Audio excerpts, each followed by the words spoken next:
Mr. Irrelevant doesn't sound like a title to be proud of until you realize it means you were drafted into the NFL. And if you are Mr. Irrelevant, then there was definitely a chance that you wouldn't have been drafted. So before we jump into where the most recent Mr. Irrelevants are, I want to be clear that being drafted regardless of the pick is a huge accomplishment in and of itself. So, like and subscribe, and let's get into it.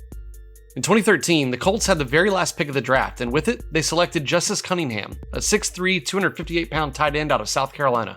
Justice was waived before the season started and placed on the practice squad. During his rookie season, he would get called up to the active roster and appear in one game for the Colts, snagging one catch for 4 yards. He'd be cut again and end up on the Rams, where he'd finish the season and start the following year. He appeared in a total of 3 games for the Rams, never catching another NFL pass. Unfortunately, this is a typical career for a Mr. Irrelevant, as the average NFL career is just 3 years. Our 2014 Mr. Irrelevant was Lonnie Ballentine, a safety out of Memphis who was drafted to the Texans. He has a similar story to Cunningham, just lasting 2 seasons in the league, during which he battled injury and never made it to a second contract.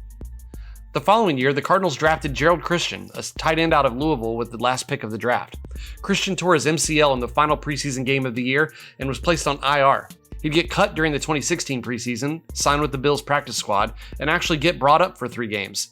Christian caught 1 pass for 14 yards and was released following the season. He'd make it to training camp with the Cardinals the following year, but was cut once again. He played during the 1 season of the Alliance of American Football with the Arizona Hotshots, but that was the end of his football career. On to 2016 and Kalen Reed. He was a corner out of Southern Miss drafted by the Titans. He would appear in 7 games across 2 seasons before being cut. He briefly signed on with the Seahawks practice squad, but never made it to the active roster. He was out of the league by 2018. Chad Kelly was Mr. Irrelevant in 2017. He had an interesting college career, starting at Clemson and dropping down to JUCO before ending up at Ole Miss. He was drafted by the Broncos and would make 1 appearance in a game in 2018, kneeling for a 1-yard loss to end the game. He would be arrested for criminal trespassing, which would lead to him being cut. Kelly then signed on with the Colts, but had to serve a 2-game suspension due to violating the league's conduct policy, and while making it to the active roster, would never appear in a game for the Colts. He'd be waived following the 2019 season. In 2022, he played for the Toronto Argonauts out of the Canadian Football League, starting in 1 game. We've arrived at 2018, and to this point, the most successful Mr. Irrelevant. Trey Quinn is a wide receiver drafted by the then Washington Redskins out of SMU. Quinn actually played in 3 games as a rookie and caught 9 passes for 75 yards and a touchdown. He's the first Mr. Irrelevant that we've discussed to have an actual NFL touchdown. Moving on to 2019, he appeared in 12 games and even had another touchdown for Washington. He would be released following the season and sign on with Jacksonville, only appearing in 1 game before being released.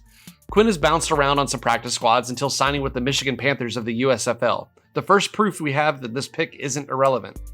Unfortunately, we dropped back down to the average with the 2019 Mr. Irrelevant.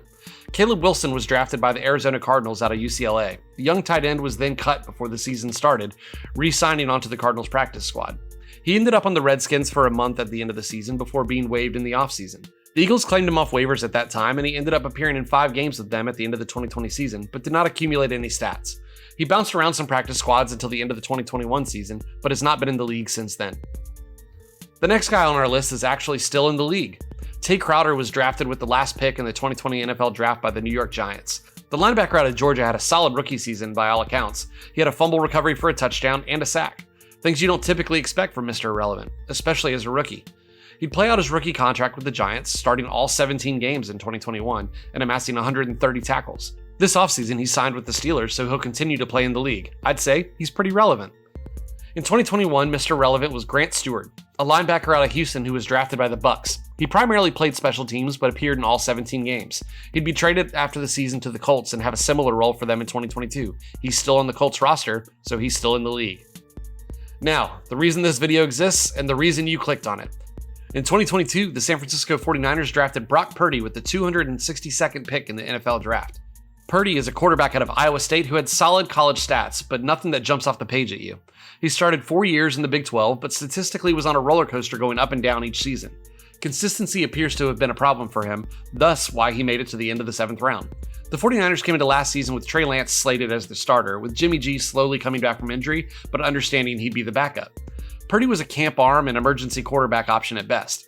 Well, very quickly, Lance went down, and then about halfway through the season, which the 49ers had started on fire, Garoppolo went down with an injury as well. So they had no choice but to go to Purdy. Against Miami, in his first real action, he led the team to score 33 points against one of the league's hottest teams. He went undefeated as a starter in the regular season and helped San Fran win 2 playoff games until they ran into the Eagles in the NFC Championship. But the team was winning with him, and oftentimes because of him, never in spite of him. A lot of credit goes to Kyle Shanahan, but Purdy had amazing poise and accuracy in a situation there's no way he expected to be in. Now he's going to be challenging for the starting role against Trey Lance, and I've got to say I think he has the inside track. Who will be Mr. Irrelevant in the 2023 NFL Draft? The Texans currently have the pick, so hopefully they can make it count. Please like and subscribe. Thanks so much for being here, and I'll see y'all next time.